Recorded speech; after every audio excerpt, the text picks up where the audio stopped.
Today's true story comes from the legendary actor Telly Savalas, who had an experience he could never fathom or explain. In the late 1950s, Telly was living in Long Island, New York. On this particular night, Telly had been enjoying a romantic evening with a girl he had recently met.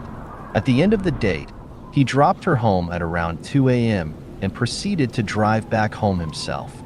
At this moment in Terry's life, he worked for the State Department.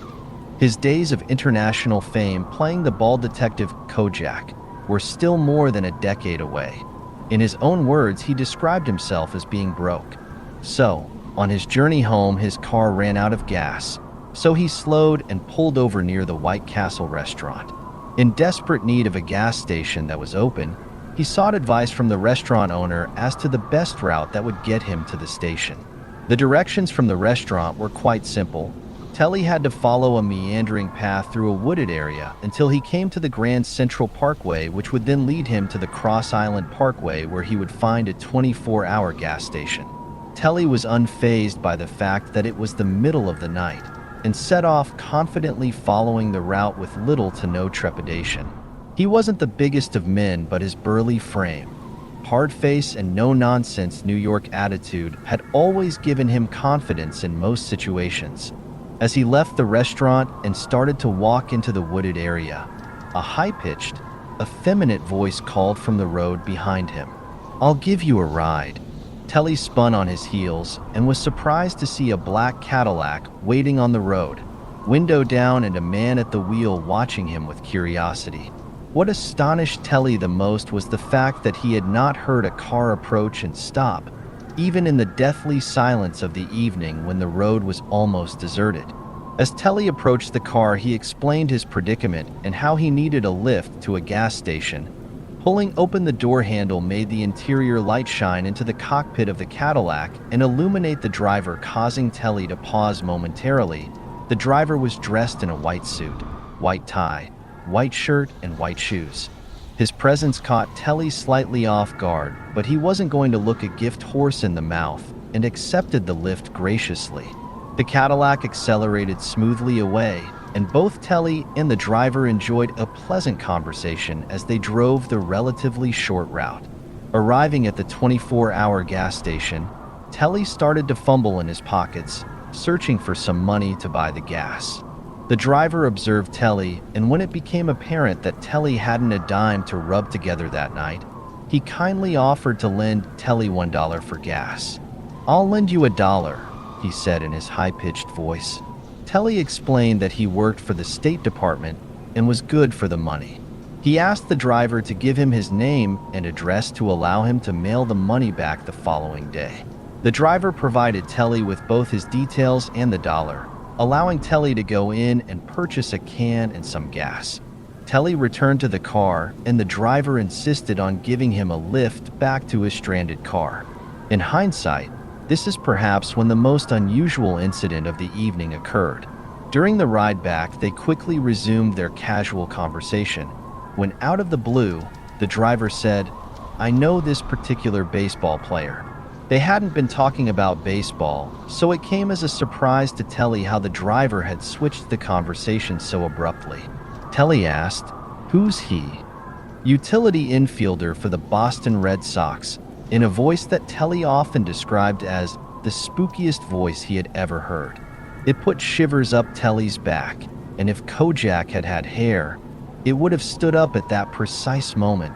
It was not long until they arrived back at Telly's car with no further incidents. When Telly had filled the gas into the car, he realized that the lights had been left on, so the battery was drained. Again, the driver offered to lend a hand and physically helped jumpstart the car by giving it a firm shove. The engine caught and spluttered back into life, and Telly and the white-suited driver bid each other farewell. Telly made a promise to himself as he drove home that he would send the money in the morning to this memorable Good Samaritan, who was almost like a guardian angel. The next morning, there was a headline in the news saying that a Red Sox baseball player had died a tragic death at the age of 26 years old. It was shocking enough in itself, but even more surprising that a fit athlete should pass away so unexpectedly. Telly thought to himself what a frightening coincidence, as this was the player whom the man in white had been talking to Telly about the night before. Telly decided that he had to speak to the man in white again for two reasons. Firstly, he wanted to pay him back his money, and secondly, he wanted to question him about the Red Sox baseball player.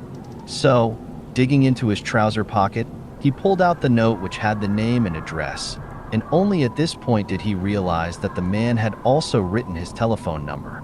So, Telly phoned the number, and was met with a gruff voice saying, "Jimmy's Bar." Telly asked to speak to Mr. Cullen. After a short time, a woman came on the phone.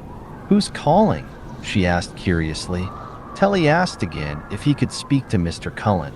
The woman replied that he wasn't there, and to whom she was speaking. "I was with Mr. Cullen last night, and he said I could reach him on this number." The next words uttered by the woman shocked Telly to the core. "Look, you son of a bitch. I don't know what you're talking about, but if you're talking about my husband, he's been dead for 2 years." She then abruptly hung up, leaving Telly confused and trying to understand the ramifications of the conversation. Either this woman was lying, or he had just encountered a ghost, but no ordinary ghost at that. Telly was determined to get to the bottom of this mystery, and with his charming and persuasive manner, he contacted the woman again and agreed to meet in New York. It was a few days later that Telly and Mrs. Cullen arranged to meet in person to discuss the ghostly events surrounding the incident. Mrs. Cullen drove the 215 miles from Boston to New York. There were several extraordinary factors associated with the night in question, the first one being the handwriting on the note. Comparing the handwriting on the note to the one in his army letter showed without a shadow of a doubt that they had been written by the same man. But how could this be possible? Mrs. Cullen's husband had died more than 3 years before. When Telly then described the appearance of the man and the white suit he wore, Mrs. Cullen went almost as white as the suit in question. She had also arranged for her husband to be buried in a white suit. Finally, when Telly described the driver's spooky high-pitched voice to Mrs. Cullen, she seemed confused. Her husband had a deep voice, similar to Telly's.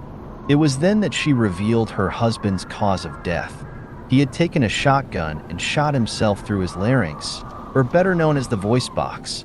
Is this why his voice had sounded so strange? Telly and Mrs. Cullen sat in stunned silence, trying to come to terms with the facts presented before them. Eventually, they bid each other farewell, and Telly left the meeting, still skeptical of ghosts, but with very few rational explanations of who and what had helped him on that dark, lonely highway. Well, that is the end of the story of the time Telly Savalas met a ghostly Samaritan during the witching hours. Just remember, if you have to drive home tonight, be careful that you check that your car tank has enough gas. You wouldn't want to break down on a lonely highway now, would you?